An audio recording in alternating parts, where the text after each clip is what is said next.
Good afternoon. Today we will be discussing the role of the Minister of Health in creating new policy and recommendations for the fight against COVID-19.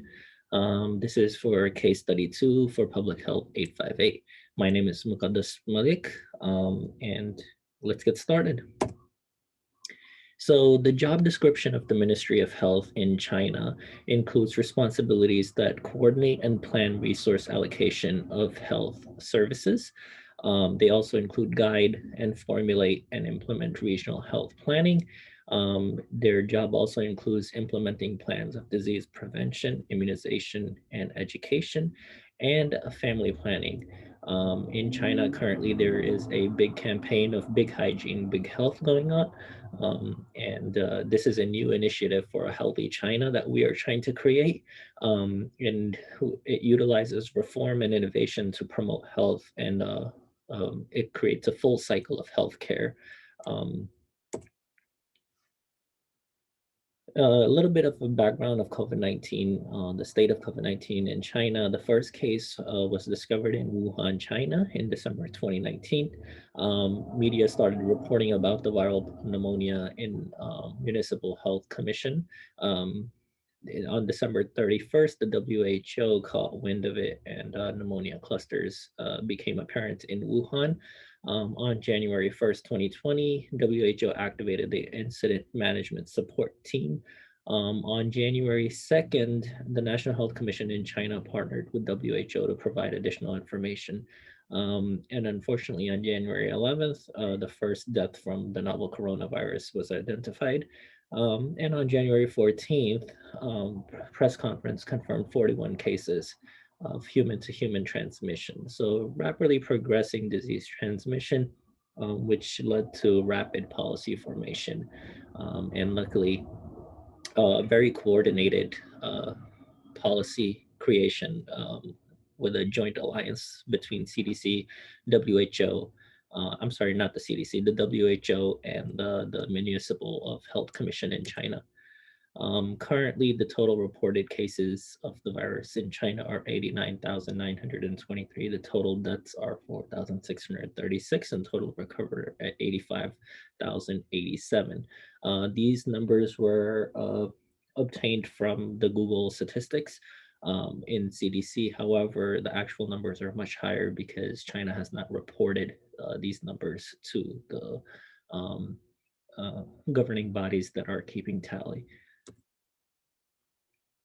Current goals in China are to stop the spread of coronavirus, to reduce viral transmission, to decrease disease burden on healthcare system, to provide adequate PPE for healthcare workers and the public, and to provide a safe course of action for return to normal life.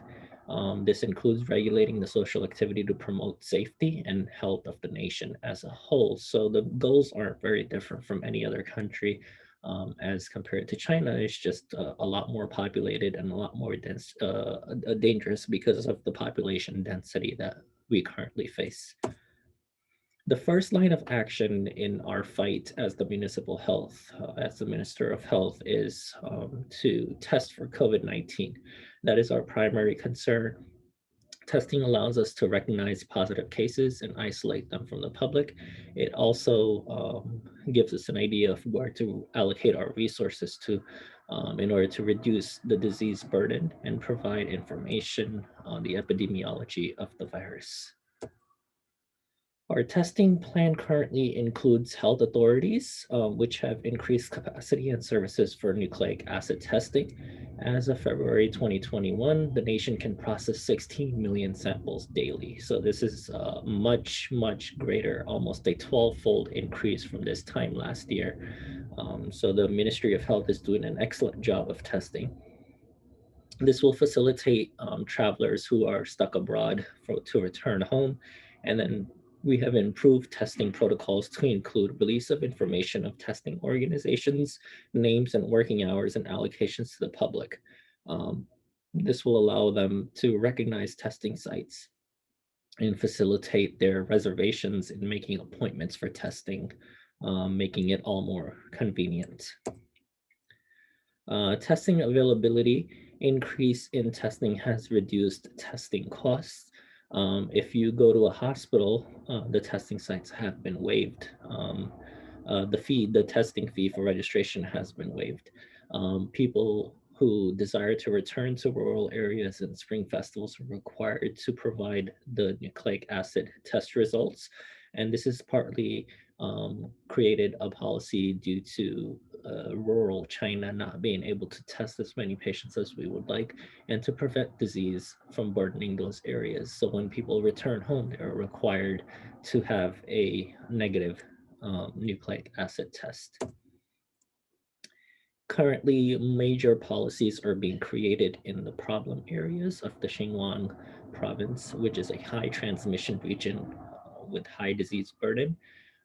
We have issued a centralized quarantine facility in these types of regions. Particularly, one of the biggest is the Huangzhong apartments. It is being built in Xinjiang province. It is a 43.87 hectare facility, which will, at its completion, include 4,156 rooms for social quarantining, for centralized quarantining. As of January, 606 rooms have been delivered. And the Xinjiang capital of Hebei province has put 34,000 people at high risk of infection in 458 centralized quarantine centers across the city. So thanks to the Ministry of Health, we are currently undergoing major construction and major policy changes to prevent spread of the virus to other provinces. In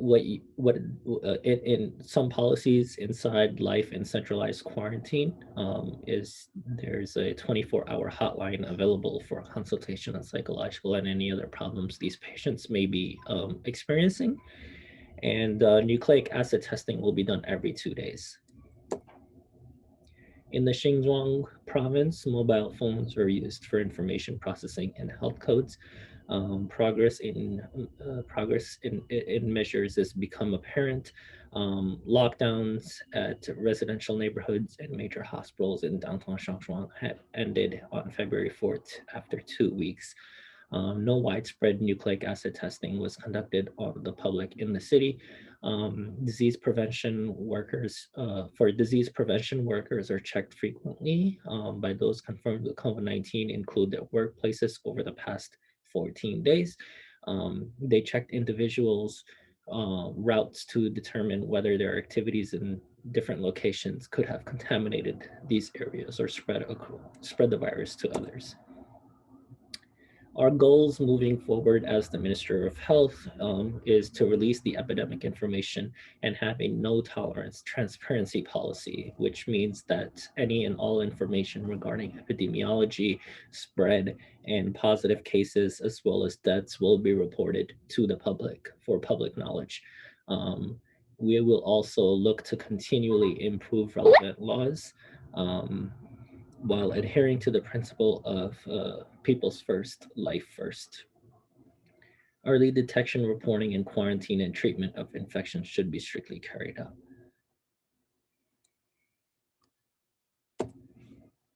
We, as the Minister of Health, are going the extra mile to ensure public safety.